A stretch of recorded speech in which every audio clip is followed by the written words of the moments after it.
Previously on Truly Bedrock. It looks absolutely amazing, which is why I have just delivered some materials for her to help her on the project a tiny bit later. This is why I actually wanted to farm the new trees. And come on, come on, come on! Ha! Got it! Hey, there we go. Good boy. Got him. And he goes, and he went. And that didn't work. Oh, crap. Shoot. Shoot! Half a flipping heart. Heart attack territory, everyone. Heart attack territory. If this works, I will be impressed and also a genius. Oh! Ooh! That's a good one! I'm here. The dodge. I'm here. A dodge.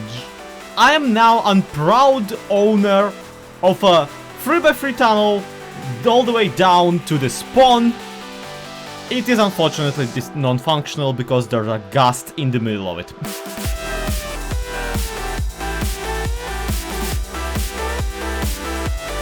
What is up, the world of the living? My name is Lex and welcome back to Truly Bedrock. My friends, we have the entire tunnel from here to there, several thousand blocks, absolutely completely dug out.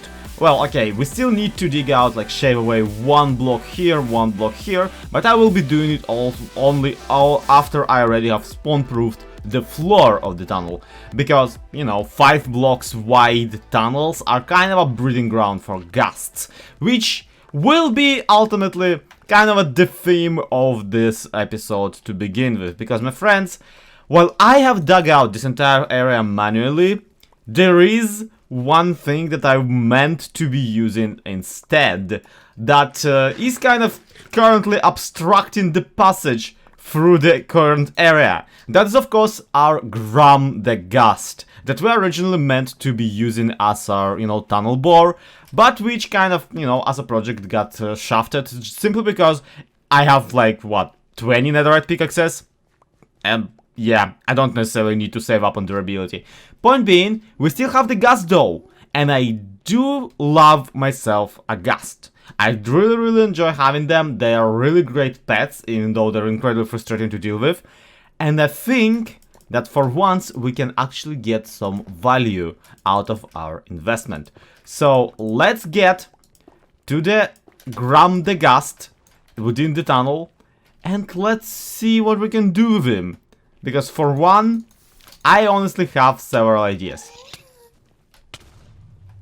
Now here's why I think that this guy can be useful to us. And last time we messed around with him, we actually successfully figured out approximate height and like approximate place where his fireballs are coming out. So this will not necessarily be an issue if we want to get the fireballs exploitable. And the fireballs can be exploitable. For one, they do destroy blocks, and for two, they do destroy blocks. That is the main thing that I want to use them for. And yeah, before we get to actual mechanization, I will have to check a couple things about the fireballs and how we can actually manipulate them. Now, on Java Minecraft, I know that the fireballs can be nudged using water. And on Bedrock, I don't think that is an option, especially here in the Nether, where I don't feel moving the ghast away from. So we will have to figure out some sort of other way to manipulate where the fireball lands, without having to just, you know, do what we've been... Oh. I still have thorns on my boots. Well, I mean, F's in chat, but also... I still want a pet ghast though, so I guess we're going to a Soul Sand Valley. Or not, seeing how basalt deltas are actually like the second best thing at spawning ghasts. As evident by, you know, that particular ghast. Won't be catching that one though, because catching that one will be at the moment harder than just spawning a new one in an already pre-made little tiny room. So that's what I'm kind of working on right now, a tiny facility which only purpose will be to spawn a ghast and get a ghast into a minecart. We actually don't really need a 7x7 for that. we can only get away with 5x5, because I'm pretty sure that's the area necessary for the ghast to spawn in. But still, pretty nifty, isn't it? So here's the spawn cage for the entire thing, and I do not entirely expect it to work on the first try or second try or, you know, any of the consecutive tries. But I've seen ghasts spawn on top of the screamcopter, so, you know, they might as well spawn in there, right? Well, I'll be honest, that didn't work, but luckily we have a whole facility, ow my face, already built up. And let me just right away to take off my shoes before entering, because, you know, we wouldn't want to drag in dirt. Yeah, remember the houses, like the shipyards and whatever that we've built? The warehouses that we built back when I first started? Turns out that they're a prime ghast real estate.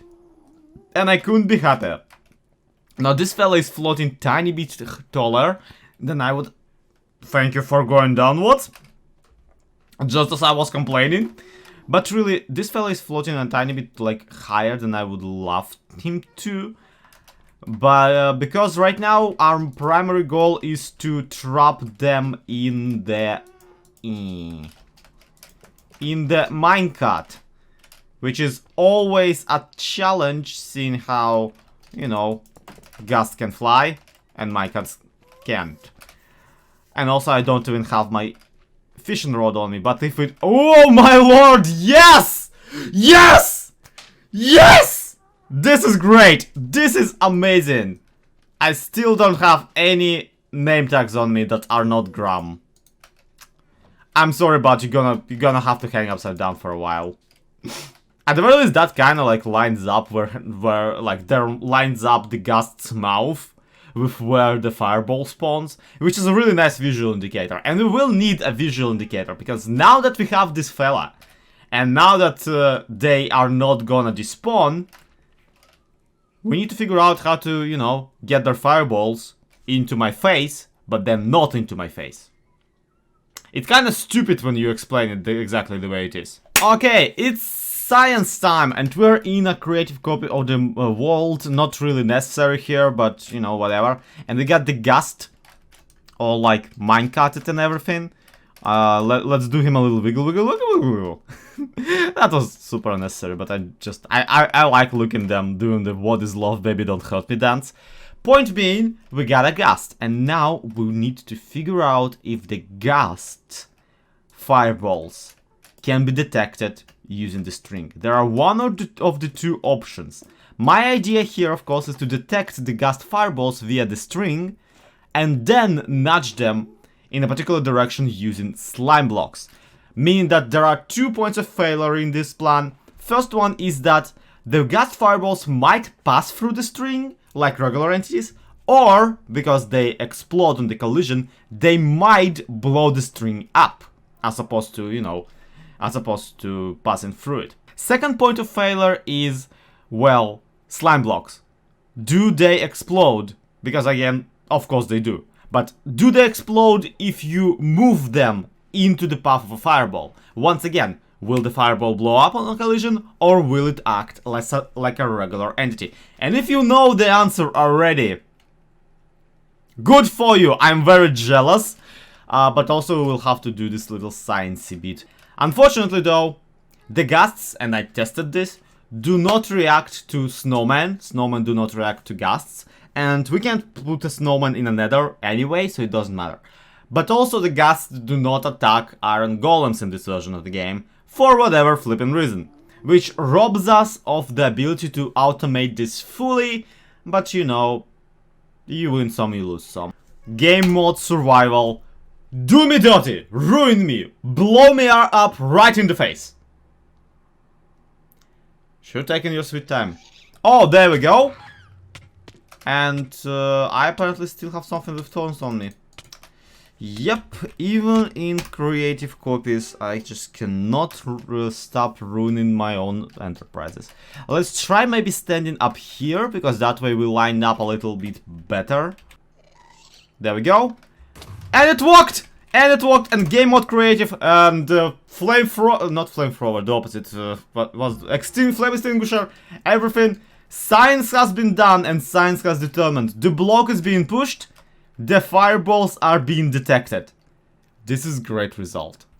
And now it's time for test number 2. This one's for all the marbles. This one's gonna determine whether or not we are gonna win this one. We have connected the string and the tripwire to the redstone line with a little comparator here, not comparator, repeater here, to make sure that the slime block shoots at an appropriate time and not just, you know, whatever. Oh, nope. That's a little bit too close for comfort. Can I please get yep, one of those, please? Because I ain't risking it. Okay, now I'm ready to face you, bud. Do me a favor. Fireball the bejesus out of me. Okay, there we go. Oh my word! That actually and it keeps on walking! This is incredible! I hope you recognize the, you know, the explosive potential of this particular system. Not only as, you know, as a cannoneering system for a pirate ship, as in, you know, that thing that we definitely use to walk, but also with all the things we can actually farm now. You see, Bedrock Edition does not have TNT duping in it. Or at least not to the degree to which I'm willing to use it. We don't really have a way to make explosives infinite, the way this ghast is currently making them infinite. As long as the server latency is gonna be on our side, as long as this exact scheme is gonna work where we want it to, we'll be able to farm basically everything that the ghast fireballs are able to blow up. And that includes, I'm pretty sure, the new mushroom stems. Okay, so here's why I'm so super excited for it. The thing about the new nylon trees, not nylon, you know, mushrooms, fungi trees, whatever, is that you can actually make them without any player assistance. All you have to do is load the chunks and have a contraption that will basically do what I'm doing right now, but, you know, automatically. It gotta actually work in, like, there we go. And then, after the contraption stops cycling through all of the things, boop, and we got ourselves a tree. So that process is automatable. You just have to have a lot of bone meal and we have a skeleton farm. So now, if I just stand here in survival, it passes right through! Oh, that's amazing! Okay, this time I actually made a whole, you know, piston tape of trees. Let's see if that works better.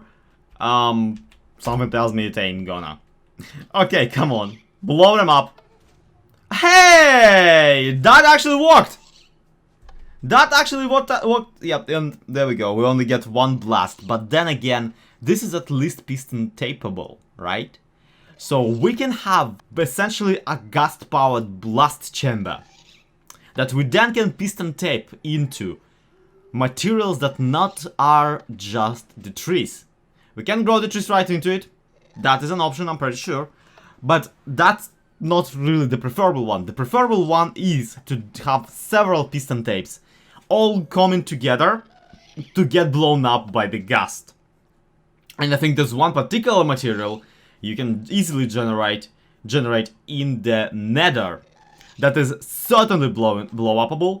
And I know that it's blow upable by the ghasts because I live in a biome made entirely out of it and ghasts constantly blow it up. Left and right, just non-stop. Just to be sure though, here's the basalt, you know, just a little bit of it. And here's the me, just standing there in survival. Mess me up, friend. Okay, works like a charm. Love it. Definitely doable. Definitely something we want to do. Yeah. I'm looking through my entire, you know, storage and quote system. And I'm rapidly finding out that I ain't got a single piece of string for this entire endeavor. That's incredibly upsetting. Because, you know, obvious reasons. Oh well, luckily there is a source of string of sorts. Here, Strider, Strider, Strider. There we go, just a little bit warped fungus and I follow you. Stab. It actually kinda looks cuter than the actual thing. Trying it out. Had to compact the entire system quite a bit. Might not work out. Might... Oh, shoot!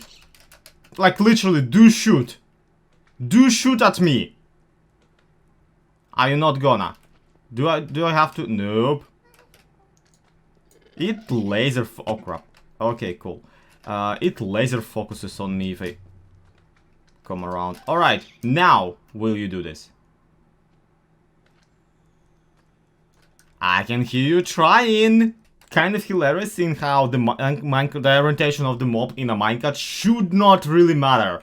The mobs are supposed to pivot, like, not pivot, but you know, rotate within a minecart like 360 degrees independently. That's kind of one of the main differences between a minecart and a boat, which by now I am kind of regretting not using a boat. So how do we solve this? Well, for one, I did put up at least some blocks up there. So the ghast won't really be able to fly upwards and mess up the entire orientation of the system. So maybe I could just remove the minecart and regret it for my entire life. I'm hoping I won't, but you know, nothing ventured, nothing gained. Come on, don't hit the ghast. Don't hit the ghast. Don't hit the ghast. Hit the blocks. How did you manage that? Also, I gave him an ear. Welp. If we can't rotate the ghast, we're just gonna rotate the redstone. Because frankly, the redstone is the lesser evil in this particular situation. Did not think that I will ever say a word, the words such as these, but apparently this is what my life has become. Let's see, clearing out the there we go, and now just shoot me. Do the eat right directly to my face. Well, I don't know what I anticipated, but ow, my face. This is rapidly becoming a little bit too stupid of a project in its execution, mind you.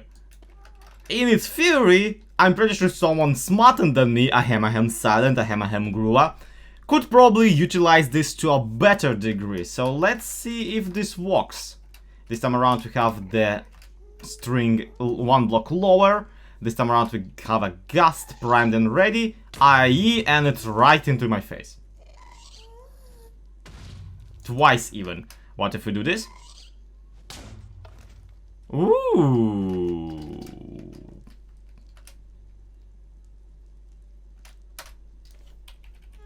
I made a piston duplication device. I made a piston duplication device. Yeah, it seems to me that there just has to be more space between the fireball, the string, and the slime block. Meaning that we either have to rotate the ghast after all, or just expand this facility a couple blocks this way, which is a sacrifice I am willing to make ultimately. And I think we actually got it sorted. Check this out. We actually got it working properly. We'll need to build an entire new house for it, but other than that, yeah, look at that. Working as intended, definitely functional system, totally not absolute junk. Oh me, oh my. But no, look, think about it really. This is brilliant, isn't it?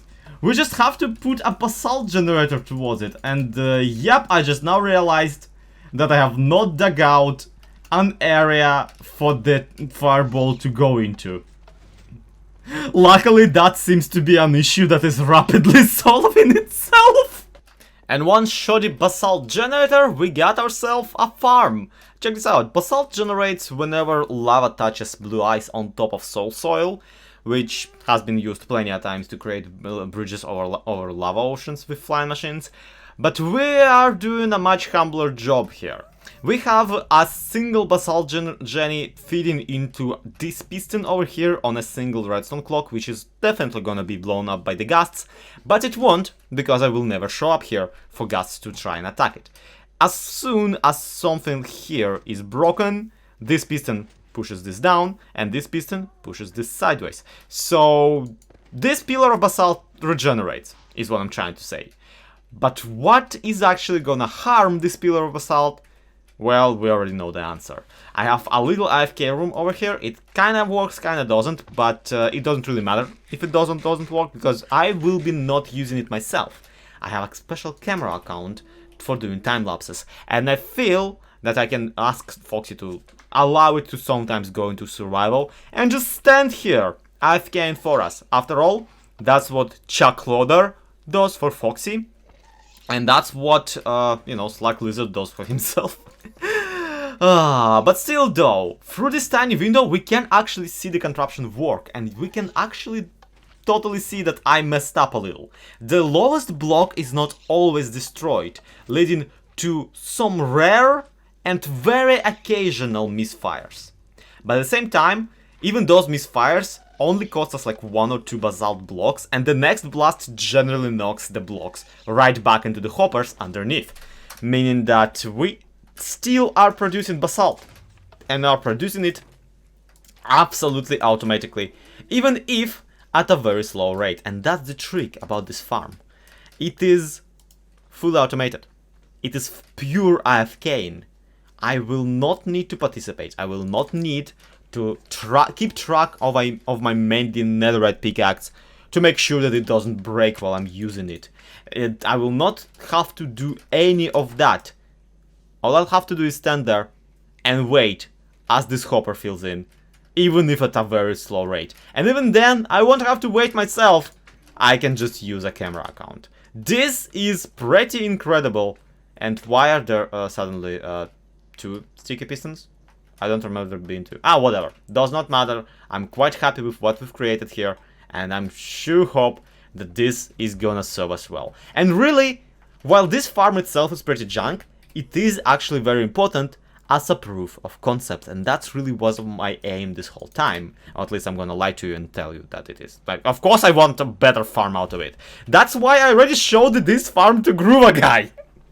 And he looked at it and was like, yeah, we can use this. And I was like, right? So as a result, we will use this, right? We will use this concept for something better and bigger sometime soon. As soon as, you know, Groove and I figure out some more redstone and, you know, schedule a little collab session where we can play together. For now, though, this is a basalt farm that will produce infinite basalt in exchange for, you know, not infinite time, playtime. And I can even just load up my laptop right now, go to sleep, and the farm will produce while I am not even awake. This is great, and I love it. And I'm really proud of what we've done today. So thank you, everybody, so much for watching. This has been SlowXP. This has been, you know, Truly Bedrock. And I'm gonna ask you right here and right now to comment a good name for our Grump ghast. I'm okay with him being upside down, but I don't feel like calling him Grump because we already killed 2 Grumps, and that kind of throws a shade at, you know, any ghast named Grump in the entire world. So I would rather not kill this one also. And I would rather you people give me a cool name. Like, I like naming my ghast after, like, sweets and, like, cute stuff. Like, at one point I had a ghast called Ice Cream and another one called Pillowcase. I think this can be, you know, something or other. Just let me know in the comments. But for now, that's gonna be it. So thank you once again. To be continued. Have a good one. Bye-bye.